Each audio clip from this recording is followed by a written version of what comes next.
Kita bersyukur memiliki Allah yang dahsyat, Allah yang luar biasa dengan kebaikannya, dengan kuasanya, dengan segala kemurahannya di dalam hidup kita. Dia sudah menyerahkan hidupnya bagi kita. Untuk apa kita ditebus? Untuk apa kita menjadi miliknya? Biarlah segala pujian syukur kita naikkan bagi Dia. Hidup kita adalah penyembahan bagi Dia. Terima kasih Tuhan.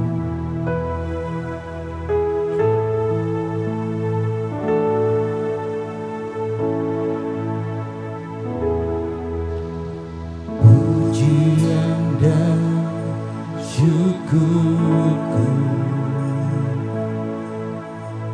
ku bawa padamu dengan rendah hati, ku persembahkan. Kami sadar Tuhan,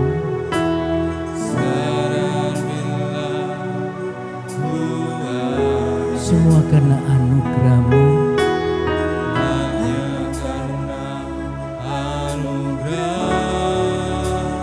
bukan karena kekuatanku, karena kekuatan-Mu.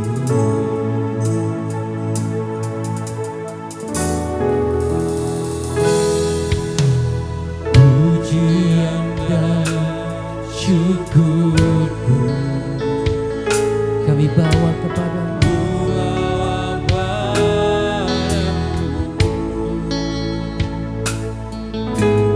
Dengan rendah hati ku persembahkan.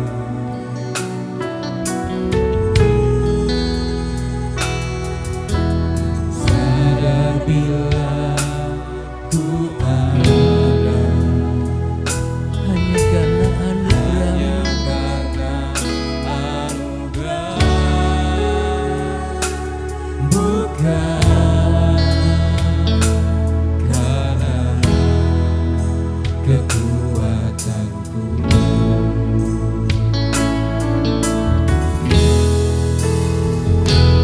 Ku tahu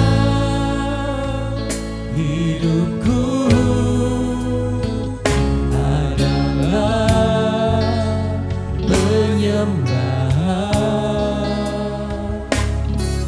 Kau ciptakanku dalam kemuliaan-Mu. Kami tahu Tuhan, ku tahu hidupku berharga di mata-Mu. Segenap hidupku persembahkan.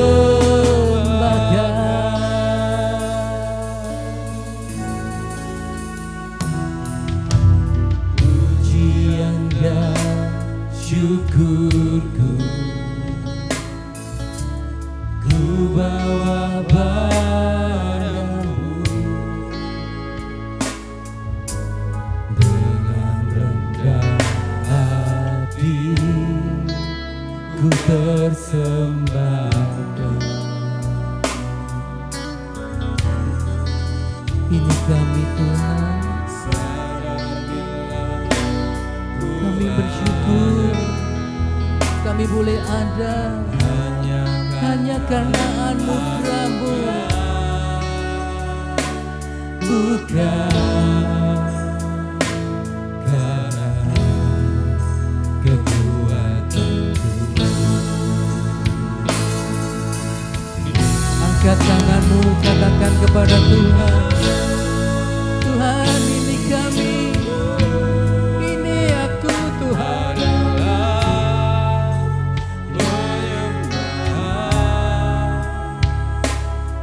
Kau ciptakanku dalam kemuliaan-Mu.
padamu,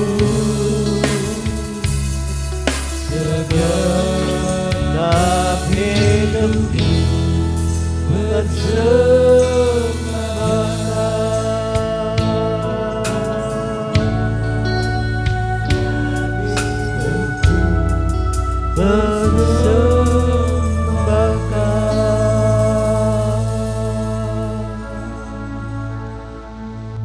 inilah kami ya Tuhan di hadapan-Mu. Segenap hidup kami persembahkan di hadapan-Mu. Apa yang kami lakukan pagi hari ini Tuhan, pujian kami, musik yang kami naikkan, tarian yang kami naikkan di hadapan-Mu, menjadi persembahan yang berbau harum di hadapan-Mu ya Tuhan. Inilah kami Tuhan, kami siap diisi oleh kebenaran firman-Mu. Biarlah Kau berbicara kepada kami secara pribadi, pada kami masing-masing ya Tuhan. Engkau memakai hamba-Mu jadi saluran berkat, urapi hamba-Mu, lengkapi dengan hikmat-Mu ya Tuhan, agar apa yang mau sampaikan menjadi berkat bagi kami semua. Tuhan, kami boleh persembahkan hidup kami di hadapan-Mu saat ini ya Tuhan. Kami boleh mempersembahkan semuanya untuk kemuliaan-Mu. Tolong kami Bapa. Terima kasih untuk kehadiran-Mu yang memberkati kami pada pagi hari ini. Dan segala hormat kami persembahkan bagi Engkau. Di dalam nama Yesus Tuhan kami. Amin. Selamat pagi. Shalom Bapak Ibu semuanya. Puji Tuhan. Kita boleh ada pagi ini karena kemurahan Tuhan. Dengan segala sesuatu yang Tuhan telah berikan kepada kita. Puji Tuhan. Pagi ini kita dengar firman Tuhan yang berjudul, saya beri judul, doa adalah persekutuan dengan Bapa. Ya, kita tahu bahwa saya pernah sampaikan bahwa doa itu bukan sekedar permohonan kepada Tuhan, tapi sebuah persekutuan dengan Bapa. Ya, ada juga doa itu adalah pelayanan kita kepada Tuhan, tapi pagi ini kita akan fokus kepada doa itu sebuah persekutuan dengan Bapa. Kita baca dulu dalam Matius 6 ayat 6. Begini bunyinya. Tetapi jika engkau berdoa, masuklah ke dalam kamarmu, tutuplah pintu dan berdoalah kepada Bapa-Mu yang ada di tempat tersembunyi. Maka Bapa-Mu yang melihat yang tersembunyi akan membalasnya kepadamu. Ada dua hal yang tersirat di sini yang kita akan bahas pagi hari ini. Yang pertama adalah Bapa-Mu. Ya, Bapa-Mu ini berbicara atau menyiratkan satu kebenaran tentang hubungan. Lalu yang kedua dalam ayat itu adalah tutuplah pintumu dan berdoalah. Masuk dalam kamarmu dan tutuplah pintu dan berdoalah kepada Bapa-Mu. Ini berbicara tentang persekutuan. Ya, persekutuan. Apa beda antara hubungan dan persekutuan? Ya, ada beda antara hubungan dan persekutuan. Walaupun kelihatannya secara sepintas itu sama gitu ya. Nah, beda antara hubungan dan persekutuan dalam kaitannya dengan Tuhan, bahwa hubungan itu adalah sebuah status karena pertalian darah. Ya, misalnya anak dan ibu yang melahirkan, hubungannya adalah antara anak dan orang tua. Dan biasanya itu dikuatkan atau diteguhkan secara hukum dengan akta lahir. Ya, anaknya siapa ini? Bisa kelihatan di akta lahirnya. Oh, orang tuanya ini. Itu hubungan antara anak dan ibu atau papa yang melahirkan. Ya, hubungan anak dan orang tua. Nah, begitu juga kita dengan Tuhan. Ya, kita dengan Tuhan itu punya hubungan. Apa hubungannya? Bapak dan anak. Ya, dalam Yohanes 1 ayat 12 nanti kita akan baca ayat itu. Kita itu dikatakan sebagai anak Allah. Kita diberi kuasa menjadi anak Allah karena kita menerima dan percaya kepada Yesus. Kita hubungan bapak dan anak antara kita dengan Tuhan. Nah, bagaimana dengan persekutuan? Persekutuan itu artinya sebuah tindakan interaksi antar dua orang atau lebih. Ya, misal ada dua orang yang sedang bercakap-cakap, itu ada timbal balik, itu persekutuan. Ya, jadi hubungan saya dengan Vanuel misalnya, itu hubungan papa dengan anak. Bagaimana saya berbicara, lalu Vanuel berbicara kepada saya, itu interaksi, itulah persekutuan. Ya, persekutuan, ada dua orang yang berbincang-bincang, itu saling mencurahkan isi hatinya, saling berbicara, itu adalah interaksi antara dua orang, itulah persekutuan. Jadi beda ya, hubungan dengan persekutuan, hubungan antara papa dengan anak. Ya, belum tentu anak dengan papa itu berinteraksi. Ya, belum tentu sedang omong-omong, tapi tetap bapak dan anak. Ya, ini hubungan antara persekutuan antara dua orang. Misalnya kita berdoa, Tuhan berfirman. Ya, kita sedang berdoa dan Tuhan berbicara, itu interaksi.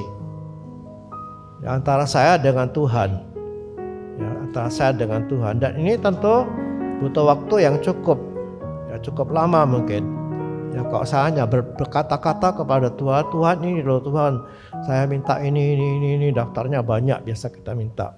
Ya, berdoa untuk ini, untuk ini, untuk ini, untuk ini. Tapi Tuhan berfirman enggak kepada kita? Kita dengar Tuhan enggak berbicara. Ya, biasanya Tuhan berbicara itu ketika kita membaca firman. Ya, makanya kalau kita berdoa, lengkapilah dengan baca firman supaya terjadi dua arah gitu. Ya, bukan cuma kita yang ngomong, tapi Tuhan ngomong kepada kita. Ya, mungkin bisa secara audible kita dengar suara Tuhan.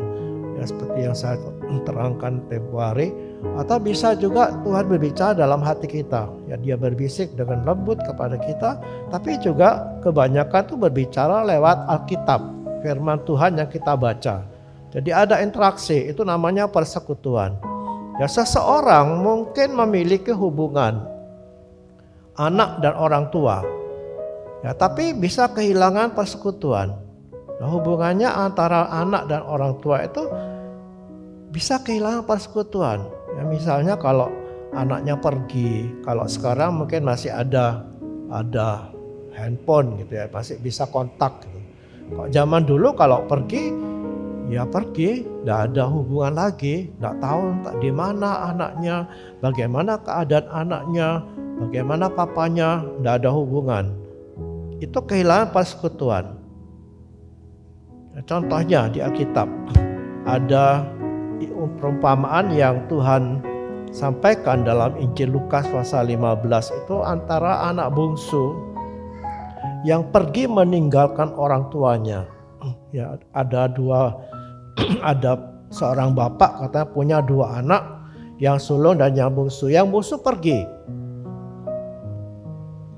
dan tidak ada kontak sama sekali. Ya, karena zaman dulu tidak ada HP, tidak ada telepon. Mungkin surat menyurat juga belum lazim pada zaman itu. Ya, tapi antara anak dengan bapak ini masih tetap bapak anak. Ya, bukan kan, lalu anaknya pergi lalu dia bukan anakku lagi. Tidak pernah terjadi seperti itu. Tapi kontak antara bapak dan anak tidak ada. Itu namanya kehilangan persekutuan. Hubungan antara anak dan bapak masih selamanya tidak akan pernah hilang, itu tidak pernah akan lalu putus hubungan antara bapak dan anak. Sekalipun kita pernah melihat, ya, kita mendengar ada iklan di surat kabar gitu ya, ada seorang bapak atau mama yang mengutuki anaknya, lalu buat pernyataan di situ di surat kabar, di iklan itu, sejak tanggal ini, bulan ini, tahun ini, dia bukan anak saya lagi. Ya, karena mungkin anaknya kurang ajar gitu, yang habiskan hartanya, lalu utang sana sini bikin malu orang tua, sampai orang tua mengatakan sejak saat ini dia bukan anak saya lagi. Bisa enggak putus hubungan antara papa dan anak ini? Enggak bisa. Secara hukum iya. Ya secara hukum mungkin ya lewat pengadilan memutuskan hubungan antara anak dan papa supaya anaknya tidak bikin malu atau kehilangan hak warisnya. Ya tapi bagaimanapun juga antara papa dengan anak itu tidak akan pernah hilang. Mau diapain tidak pernah hilang. Mau tidak diakui juga tidak, tetap bapak dan anak. Tapi persekutuannya bisa hilang. Nah itulah yang terjadi di dalam kehidupan orang Kristen. Ya, kehidupan Kristen kita itu kadang kehilangan persekutuan dengan bapak itu. Kita tetap anak. Ya bagaimanapun juga kita tetap anak. Mau kita rajin ke gereja, mau kita malas ke gereja, mau kita mengatakan dia bukan bapak saya lagi, ya saya sudah mau pindah agama. Kalau kita lahir baru, saya percaya hubungan itu tidak pernah hilang. Hubungan itu tidak akan pernah lepas gitu antara bapak dan anak. Loh dia sudah pindah agama kok. Ini bukan berbicara masalah agama, tapi ini masalah hubungan kelahiran. Ketika orang itu lahir baru, dia menjadi anak Allah, dia percaya Yesus, dia terima Tuhan dalam hatinya, dia adalah anak. Nah, tidak pernah dihapus ini. Walaupun dia pergi meninggal, dia mencaci maki Tuhan, dia pindah agama, tetap dia anak. Dan saya yakin kalau dia anak, dia akan balik. Karena kita bercerita begitu, anak itu pergi jauh tapi tetap balik. Kenapa? Karena dia anak. Jadi kalau anak itu nanti kita akan karena apa yang akan terjadi kalau putus hubungan. Dia tetap anak. Ini indahnya apa yang diajarkan Alkitab. Ya bahwa anak itu tetap anak walaupun kehilangan persekutuan. Ya kita bisa ada di gereja tapi belum tentu bersekutu. Kita tetap anak. Kita ke gereja hanya memenuhi kewajiban agama.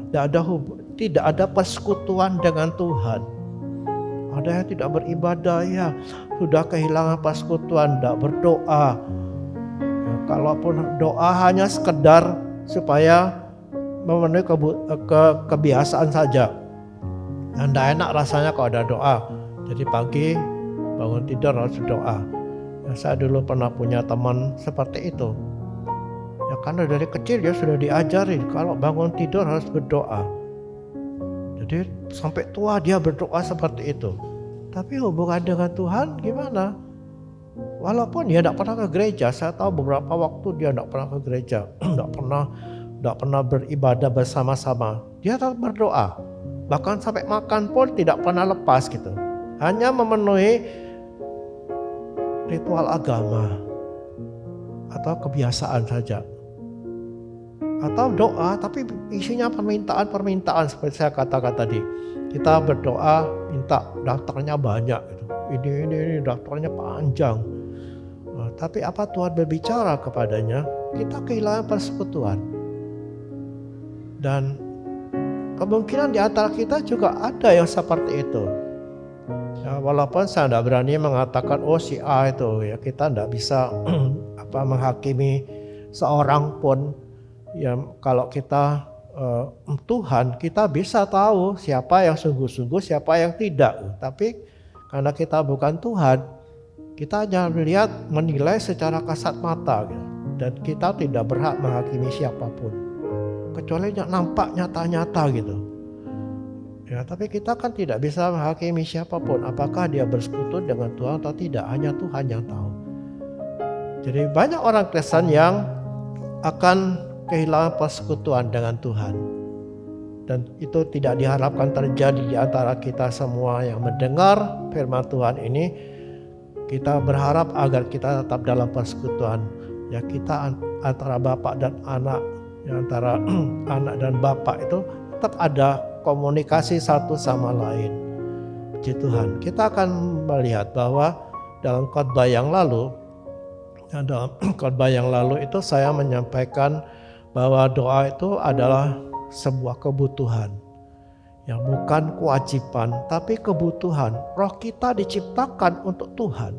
Roh kita itu diciptakan untuk bersekutu dengan Roh Allah. Kalau kita tidak berjumpa dengan Allah, kita akan lapar, haus akan Tuhan. Karena itu kebutuhan. Ya, seperti dalam Alkitab itu dikatakan dalam 1 Korintus 6 atau 7 dikatakan bahwa perut itu diciptakan untuk makanan, makanan untuk perut. Jadi kalau perut itu tidak bertemu dengan makanan, dia lapar. Begitulah roh kita dengan Tuhan. Kalau kita tidak berjumpa dengan Tuhan, roh kita akan lapar. Makanya kita haus hiburan. Kita cari hiburan kemana-mana. Kita pergi healing katanya. Sekarang istilahnya healing. Kita cari hiburan kemana-mana untuk menyembuhkan batin kita yang merana. Bisakah? Ya, sementara mungkin bisa senang melihat pemandangan, ya senang makan-makan, ada healing juga lewat makan-makan. Senang iya, tapi roh kita yang paling dalam tidak akan pernah terpuaskan oleh apapun kecuali oleh Tuhan. Dan inilah indahnya manusia yang diciptakan, dilengkapi dengan roh, dan disitulah kita butuh Tuhan. Nah, hari ini kita berbicara tentang persekutuan itu adalah sebuah hak, ya, bukan kewajiban, ya, bukan kewajiban, tapi sebuah hak. Ya, kalau kita berbicara kewajiban, yang terbayang di benak kita itu sesuatu beban, wajib, hukumnya wajib. Suka tidak suka harus dilakukan, itu wajib. Kita mau atau tidak harus dilakukan karena wajib. Apakah doa itu juga seperti itu? Kalau itu yang ada dalam benak kita akan merasa beban gitu. Harus berdoa, kalau tidak kita melalaikan kewajiban. Dan itu sangat tidak enak itu, melalaikan kewajiban. Nah, tetapi doa itu sesungguhnya bukan kewajiban tapi hak. Nah, kok berbicara masalah hak, siapa sih yang tidak mau haknya dipenuhi? Siapa sih yang mau menghindar? Oh, saya tidak mengambil hak saya abaikan hak saya. Rasanya tidak ada. Ya, kita mau supaya hak kita itu dipenuhi. Kalau perlu kewajibannya hilang. Semuanya jadi hak. Nah, doa itu adalah sebuah hak istimewa dari seorang anak kepada bapaknya. Kita adalah anak-anak Allah karena iman kepada Yesus Kristus. Seperti yang ditulis dalam 1 Yohanes 1 itu dikatakan, tetapi semua orang yang menerimanya diberinya kuasa supaya menjadi anak-anak Allah, yaitu mereka yang percaya dalam namanya. Orang-orang yang diperanakkan bukan dari darah atau dari daging, bukan pula secara jasmani oleh keinginan seorang laki-laki, melainkan dari Allah. Jadi orang yang percaya kepada Yesus Kristus itu adalah anak Allah. Kelahirannya secara rohani, bukan secara jasmani. Yang secara jasmani oleh seorang laki-laki bukan, tetapi oleh Allah sendiri. Jadi kita lahir di dalam secara rohani itu karena kita percaya kepada Yesus, kita dilahirkan oleh Bapa itu. Ya, kelahiran oleh Bapa itu kelahiran secara rohani yang membuat kita itu memanggil Allah itu sebagai Bapa. Roma 8 ayat 15. Sebab kamu tidak menerima roh perbudakan yang membuat kamu menjadi takut lagi, tetapi kamu telah menerima roh Allah, roh yang menjadikan kamu anak Allah. Oleh roh itu kita berseru, ya Abba, ya Bapa. Ya Abba, ya Bapa. Abba itu adalah panggilan anak terhadap orang tua kandungnya. Ya, kalau di Indonesia kita mungkin sama gitu ya, Pak Presiden itu bukan bapak kita, tapi kita memanggil bapak sebagai bentuk penghormatan kepada papa kita. Juga ada manggil bapak. Ya, memang ada yang manggil abah, Abba itu dari bahasa Arab. Bahasa Ibrani-nya sama Abba itu adalah panggilan atau sapaan anak terhadap papa kandungnya. Jadi ini bukan sekedar penghormatan kita memanggil Allah itu sebagai Abba, tetapi di sini tersirat satu hubungan gitu. Hubungan antara bapak dan anak. Nah, kita harus mewujudkan dalam persekutuan gitu.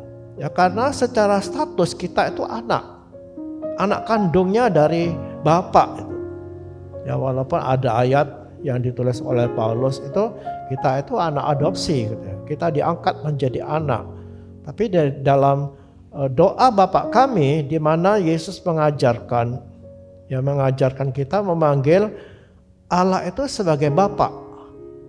Nah, dalam Matius 6 ayat 9 itu, karena itu berdoalah demikian, Bapa kami yang di surga, dikuduskanlah namamu. Abba itu menunjukkan kita sebagai anak kandung dari Bapak yang melahirkan kita secara rohani. Itu menunjukkan satu kedekatan, keakraban. Tuhan buka pintunya gitu. Ya, ini yang mengajarkan Yesus sendiri loh. Yesus yang mengajarkan. Berdoalah demikian, Bapa kami di surga. Jadi yang membuka pintu untuk kita datang kepada Allah itu adalah Tuhan sendiri. Tuhan yang membuka pintu. Ini loh, aku bapakmu, bapak kandungmu. Satu kedekatan yang harus diwujudkan dalam keakraban dengan bapak itu. Apa kita datang bersekutu dengan bapak? Belum tentu. Ya kan tadi saya mengatakan bapak dengan hubungan antara bapak dengan anak itu secara status belum tentu diwujudkan dalam persekutuan. Tapi Tuhan rindu di sini. Ya kenapa kita disuruh manggil Abba? Bapakku, Bapak kami. Tuhan mau supaya kita itu punya keakraban. Karena sebagai Bapak itu kita datang kepadanya dengan penuh keberanian. Atau kita jangan terkonsep dengan hubungan bapak dengan anak zaman dulu. Ya, zaman dulu itu ketika zaman feodal, di mana kita dengan bapak itu punya gap gitu. Ya, kalau saya melihat di film-film kerajaan gitu ya, terutama di Indonesia, antara bapak dengan anak itu ada gap yang dalam, yang jauh gitu. Ya, anak itu mesti datang kepada papanya dengan jongkok misalnya, ya, dengan jongkok menghadap papanya, ya, karena papanya seorang raja gitu. Kita tidak terkonsep seperti itu. Ya, zaman dulu saya pernah dengar cerita seorang yang pernah di sini dulu. Ya, istrinya itu dari Ningrat katanya, dari golongan Ningrat. Antara papa dengan anak itu ada gap gitu. Sampai pegang bantalnya papanya enggak boleh. Sampai dekat situ. Jadi anaknya itu enggak boleh pegang bantalnya papanya karena tepat kepalanya katanya. Yang berhak membersihkan bantalnya cuma istrinya. Sampai ke situ kita enggak usah terkonsep seperti itu. Ya karena bapak dengan anak itu seharusnya hubungannya dekat. Bukan kita datang seperti kepada seorang raja atau seorang tuan, tapi kepada ayah kita. Harusnya kita datang dengan penuh keberanian. Ya, kita jangan terkonsep dengan zaman feodal dulu di mana antara bapak dengan anak itu hubungannya tidak dekat. Tapi Tuhan mau supaya kita datang dengan penuh keberanian, dengan kebebasan gitu. Ya, kita bersyukur karena di dalam kekristenan itu ada kebebasan datang kepada Bapa tanpa dibatasi dengan aturan-aturan yang membuat hubungan itu jadi kaku. Kita bisa datang kepada Bapa tanpa mandi. Atau ada orang yang sudah terbiasa dari agamanya yang lama itu kalau mau datang kepada Tuhan mesti bersuci diri. Ya.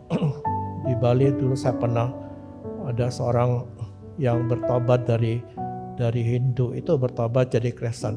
Dia lakukan seperti dulu gitu. Ya kalau mau berdoa kepada Allahnya dulu itu harus bersuci diri, harus bersih-bersih semua. Sehingga ketika dia jadi Kristen, dia lakukan yang sama. Apakah salah? Tidak.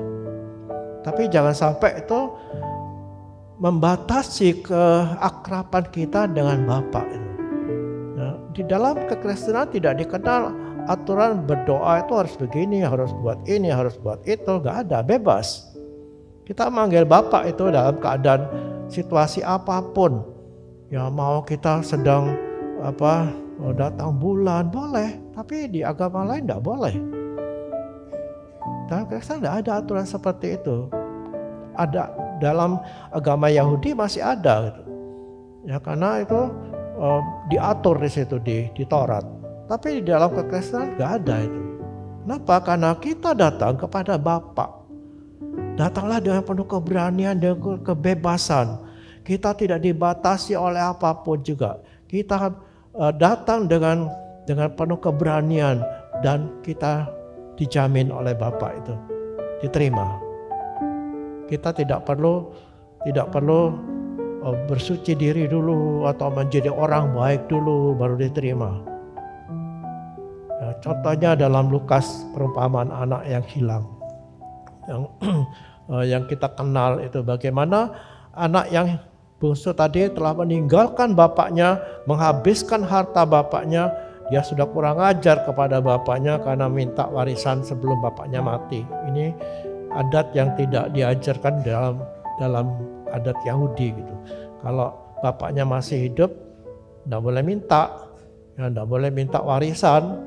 Tapi anak ini minta, ya, bagianku mana? Lalu pergi menghabiskan hartanya. Ini kan kurang ajar.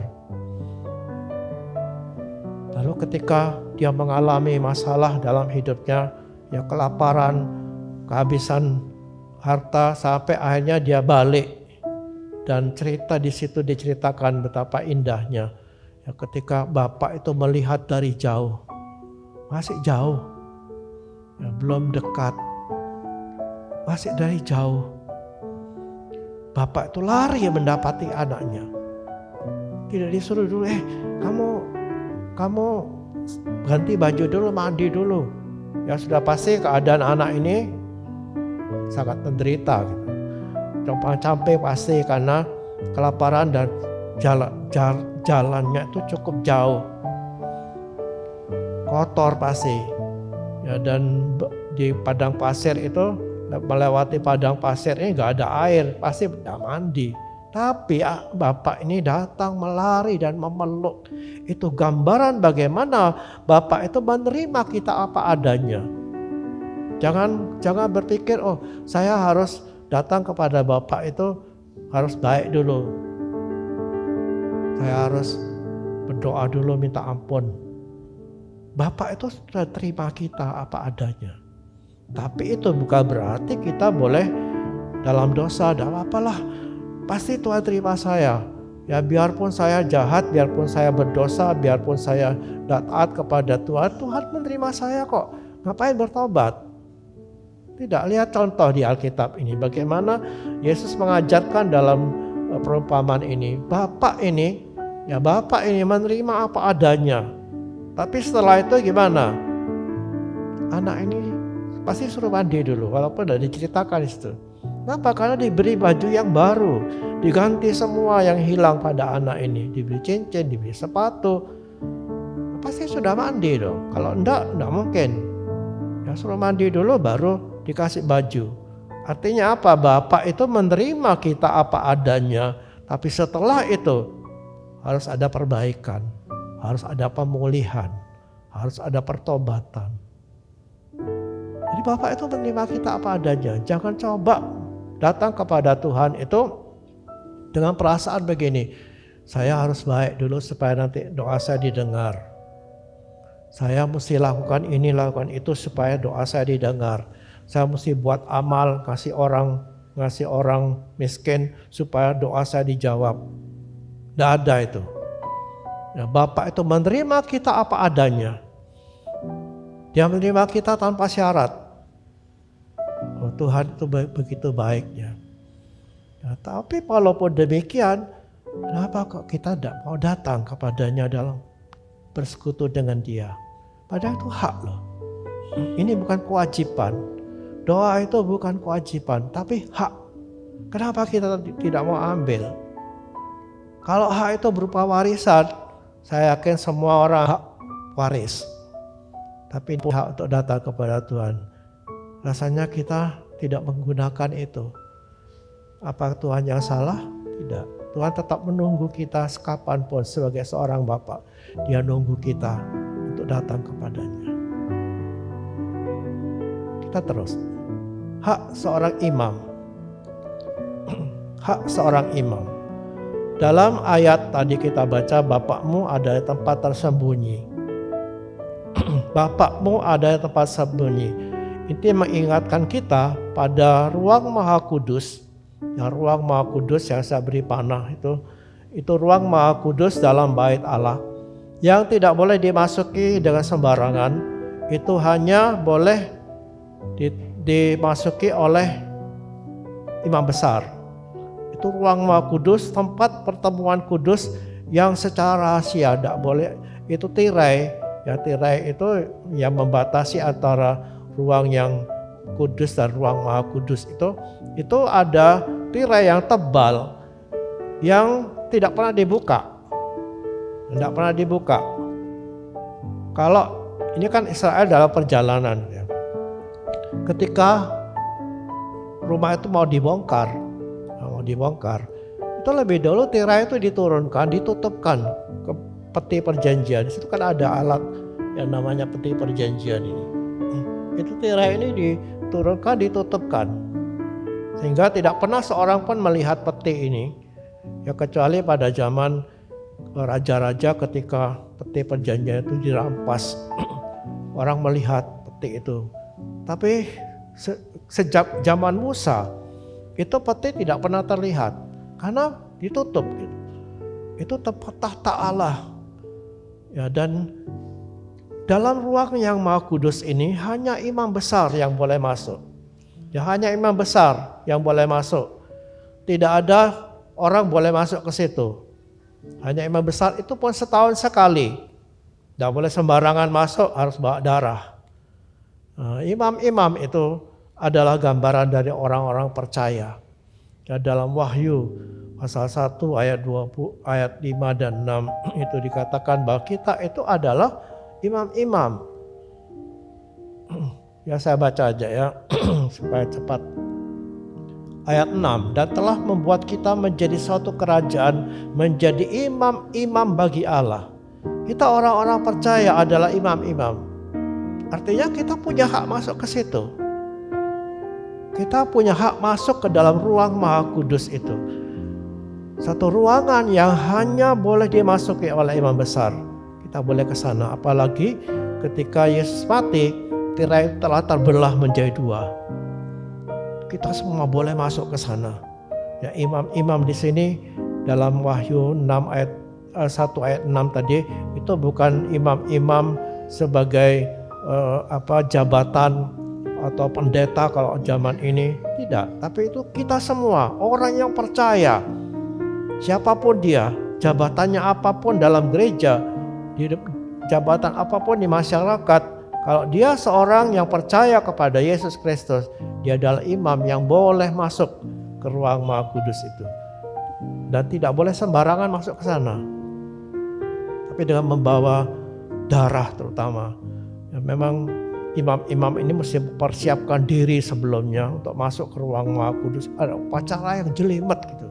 Ya, harus mandi, harus ganti pakaian, harus bawa ini, harus bawa korban, terutama korban darah. Ya, kita bisa baca itu dalam Imamat 16 bagaimana rumitnya untuk masuk ke ruang Maha Kudus itu. Kenapa Tuhan buat seperti itu dalam perjanjian lama? Ya, saya pernah berkatakan di sini bahwa itu Tuhan buat untuk menunjukkan bahwa Allah itu Allah yang Maha Kudus. Tidak sama seperti Allah-Allah yang disembah oleh orang bangsa-bangsa kafir di sekitar Israel. Allah ingin menunjukkan bagaimana dia begitu kudusnya, Maha Kudusnya, sehingga harus ada upacara yang ruwet. Tapi kita bersyukur kepada Tuhan Yesus karena oleh darah Yesus Kristus katanya. Dalam Ibrani 4 ayat 16 itu. Oleh darah Yesus Kristus kita diberi keberanian untuk masuk ke dalam hadirat Bapa itu. Kita harus bersyukur untuk itu. Ya karena kita tidak perlu mengikuti upacara yang ruwet. Datang kepada Tuhan itu tidak perlu harus ruwet. Ya seperti perjanjian lama. Dan siapa yang buat ini? Yesus Kristus.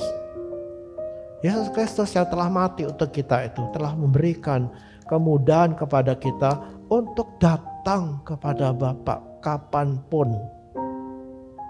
Dalam keadaan apapun, entahkah kita sedang dalam keadaan sakit atau kita dalam keadaan yang berdosa sekalipun, Tuhan buka pintunya. Datanglah dengan penuh keberanian. Sudahkah kita gunakan itu kesempatannya Tuhan buka itu? Aneh kan kalau misalnya masih dalam perjanjian lama gitu. Ya, Tuhan buat aturan itu sampai hari ini, kalau kamu datang kepada Bapa mesti buat ini. Mungkin kita bergairah gitu. Berarti ini sesuatu yang istimewa. Sulit kan? Sesuatu yang sulit biasa kan istimewa. Dan sesuatu yang syaratnya ruwet gitu kan, ini sesuatu yang langka ini. Kita akan bergairah untuk membuat korban dan sebagainya untuk masuk ke hadirat Allah. Karena saking gampangnya datang kepada Allah itu, hanya datang kepada Bapa itu dengan hati yang sungguh-sungguh. Kita ketemu dengan Bapa gampang, makanya akhirnya gampang aja kok. Kita gampang Mari kita datang kepada Bapa itu karena sudah dibuka pintunya. Nah, ketika imam besar itu ada di dalam bait ruang Maha Kudus itu, tidak boleh seorang pun datang di situ, ada di ruang itu.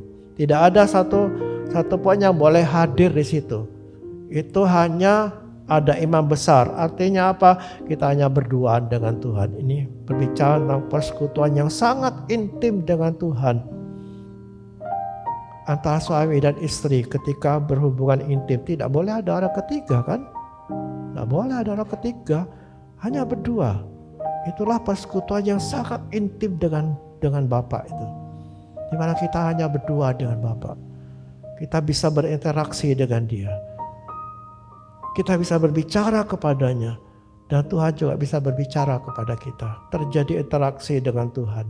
Dalam imamat itu ketika imam besar itu datang masuk ke dalam ruang yang gelap itu ruangan Maha Kudus itu ruangan yang gelap, tidak ada lampu di situ, tidak ada jendela, apalagi pintu. Gelap gulita. Tapi ketika imam besar itu datang dan mempersembahkan korban di hadapannya, awan itu turun, awan kemuliaan itu turun di atas peti perjanjian itu, dan ruangan itu menjadi terang benderang. Itulah kemuliaan Allah yang terjadi ketika kita datang kepada Bapa. Ada sesuatu yang terjadi. Kita tidak menyadari itu. Ya, tapi itulah yang terjadi ketika kita berdoa. Ada kemuliaan Allah yang akan dinyatakan. Ada interaksi. Itu hak. Untuk mengalami itu adalah hak. Itu sebabnya berdoa tidak boleh dianggap sebagai kewajiban, tapi sebagai hak istimewa. Nah, kalau itu hak, saya percaya kita akan datang dengan hati yang senang, sesuatu yang menyenangkan, bukan beban. Nah, kenapa doa itu menjadi beban bagi kita? Kenapa suruh berdoa itu jadi beban? Rasanya kok malas ya, padahal tidak disuruh ngapa-ngapain loh. Saya juga heran, ini hamba-hamba Tuhan, calon-calon pendeta yang bersekolah waktu saya di sekolah Alkitab itu, kalau ada jam doa, itu ada doa rantai yang harus yang 24 jam itu. Ya karena kita di asrama kan. Jadi kalau tengah malam itu dibangunin. Ayo gantian kamu doa sekarang. 1 jam kemudian ganti. Ada orang yang rela menukarkan jam doanya itu dengan kerja bakti. Oh iya. Kalau Jumat kerja bakti. Ditukar. Kamu yang doa ya aku yang kerja. Maka pas jam doanya itu pas jam kerja bakti rela menukar. Ini siapa? Ini calon pendeta loh. Nah, kenapa berat gitu? Lebih berat mana kerja bakti dengan doa? Tapi doa itu menjadi momok gitu. Menjadi sesuatu yang tidak menyenangkan. Kenapa? Jadi beban gitu. Kenapa? Karena kita hanya melakukan kewajiban dan kita tidak menerima itu sebagai hak kita. Puji Tuhan. Persekutuan harus dipelihara gitu. Ya, kita harus menjadikan persekutuan dengan Bapa itu sebagai sesuatu yang menyenangkan. Walaupun persekutuan itu bisa rusak. Hubungan dengan anak itu selamanya. Sekali jadi anak kita tetap anak selamanya, sekalipun kita tidak pernah bersekutu dengan Tuhan. Jangan berpikir kalau kita sudah tidak pernah datang ke gereja, tidak pernah doa, bukan anak. Kita anak. Karena Tuhan tidak pernah buang kita. Karena untuk membeli kita, menebus kita, menjadikan kita anaknya, Dia harus bayar dengan mahal, dengan nyawanya. Masa mau dibuang? Ya percayalah, Tuhan tidak pernah akan membuang kita. Lalu bagaimana dengan anak yang terhilang ini? Dia akan buat kita menjadi kapok gitu. Seperti anak yang hilang tadi. Apa yang terjadi kepada anak yang hilang itu? Dia menderita, terlunta-lunta. Apa yang merusak persekutuan kita dengan Bapa itu? Adalah dosa.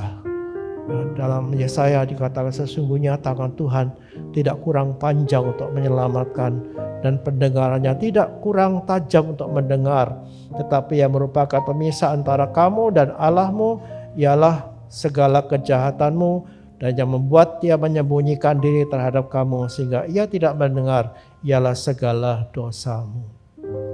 Persekutuannya rusak karena dosa. Itu sebabnya maka dosa itu yang harus diselesaikan. Karena dengan persekutuan yang rusak ini kita kehilangan damai sejahtera, itu pasti. Ya kalau kita kehilangan persekutuan dengan Tuhan masih damai sejahtera, aduh saya heran gitu. Orang yang tidak pernah doa, tidak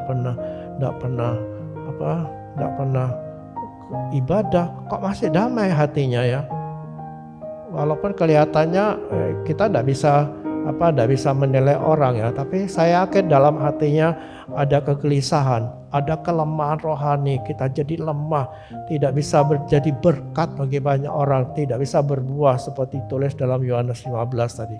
Dan hidup dalam penderitaan seperti anak yang hilang tadi, hidup dalam penderitaan batin. Mungkin secara jasmani dia masih kaya, masih senang, masih penuh sukacita, tapi saya yakin batinnya penuh dengan penderitaan.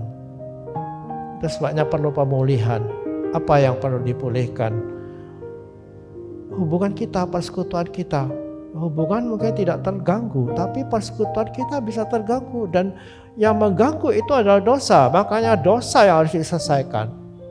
Dan kita bersyukur kepada Tuhan karena dosa itu bukan kita yang menyelesaikannya, tapi Yesus. Dengan darahnya Dia menyelesaikan semua hutang dosa kita. Kita coba menerima dengan iman, dengan percaya. Saya percaya Tuhan Yesus, maka semua dosa kita diampuni. Waktu kita percaya kepada Yesus, dosa kita semua diampuni. Nah, dalam perjalanan iman kita, itu kan waktu kita percaya, itu kita dibaptis, kita jadi anak. Dalam perjalanan hidup kita kan masih tetap ada dosa. Dan disinilah diperlukan pengakuan dosa. Kita harus mengaku dosa kita supaya diampuni. Yang saya baca sebuah ayat penutup di sini dikatakan dalam 1 Yohanes 1 ayat 9. Jika kita mengaku dosa kita, maka Ia adalah setia dan adil sehingga Ia akan mengampuni segala dosa kita dan menyucikan kita dari segala kejahatan. Percayalah bahwa darah Yesus yang telah membuat kita selesai dengan Bapa. Kita hanya datang dengan iman dan mengaku dosa. Kalau hari-hari ini kita telah putus hubungan dengan Bapa itu karena ada dosa, harus selesaikan. Kita masih punya kesempatan untuk menyelesaikan dosa kita sehingga damai sejahtera dari Allah itu akan memenuhi hati kita. Hanya dekat dengan Dia, dalam persekutuan dengan Dia, kita akan merasa tenang hati kita. Mari kita nyanyikan nyanyi. Hanya dekat Allahku, ada rasa tenang di hatiku. Dan Dia akan terus menyertai kita. Hanya dekat dengan Allah, kita akan dapatkan kekuatan baru. Ya, kita akan menerima kekuatan yang supranatural itu dari Tuhan ketika kita dekat dengan Bapa itu. Hanya dekat Allahku. Haleluya. Mari mempersiapkan diri kita untuk masuk dalam perjamuan kudus, di mana kita akan bersekutu dengan tubuh dan darah Tuhan Yesus Kristus.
mengucap syukur kepadamu ya Bapa yang mengasihi kami. Kami boleh menyerahkan sekali lagi hidup kami dalam tangan-Mu pada ibadah kami ini ya Tuhan. Mari terus Kau menyertai kami dimanapun kami pergi dan berada. Kami percaya tangan-Mu melindungi, menjaga kami dan memberkati kami. Kami menyerahkan keluarga, anak-anak kami semua juga dalam tangan-Mu. Ya Tuhan, Kau berkatilah kehidupan ekonomi kami, pelihara kami dalam kesehatan, biar kasih karunia-Mu terus Tuhan menyertai kami di mana kami ada, dan memakai kami semua menjadi berkat bagi banyak orang ya Tuhan.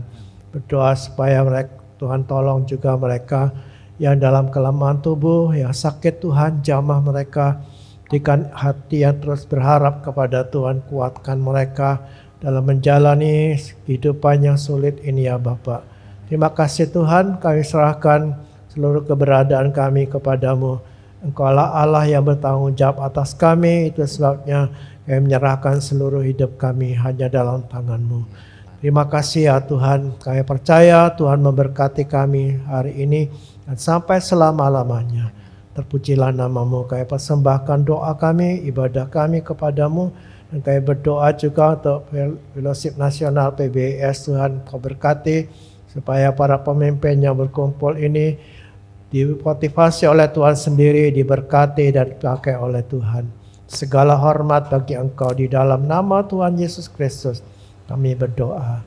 Bapa kami di surga, kuduskanlah nama-Mu, datanglah kerajaan-Mu, jadilah kehendak-Mu di bumi seperti di surga. Berikanlah kami pada hari ini makan kami yang secukupnya, dan ampunilah kami akan kesalahan kami, seperti kami juga mengampuni orang yang bersalah kepada kami. Dan jangan bawa kami ke dalam pencobaan, tapi lepaskanlah kami daripada yang jahat. Karena Engkau-lah yang punya kerajaan, kuasa, dan kemuliaan sampai selama-lamanya. Amin. Mari kita berkati Indonesia, kata-kata iman kita. Di dalam nama Tuhan Yesus Kristus, diberkatilah Indonesia. Amin. Diberkatilah dengan kedamaian. Amin. Diberkatilah dengan keamanan. Amin. Diberkatilah kemakmuran. Amin. Diberkatilah kesehatan. Amin. Diberkatilah presiden dan pemimpin di daerah-daerah. Amin. Diberkatilah Kabupaten Probolinggo. Amin. Diberkatilah orang-orang percaya di Kabupaten Probolinggo. Amin. Amin. Sekarang saudara-saudara jemaat yang dikasihi Tuhan, turunlah atasmu semua berkat dari Allah Bapa itu akan melimpah dalam kehidupanmu, dan biarlah kekuatannya itu terus mengalir dalam hidupmu. Yesus Kristus dengan damai sejahteranya menolong saudara, menyertai dimanapun kau ada. Dan Roh Kudus mengurapi, menuntun saudara, memakai saudara sekalian menjadi berkat bagi banyak orang. Dalam nama Tuhan Yesus Kristus. Amin.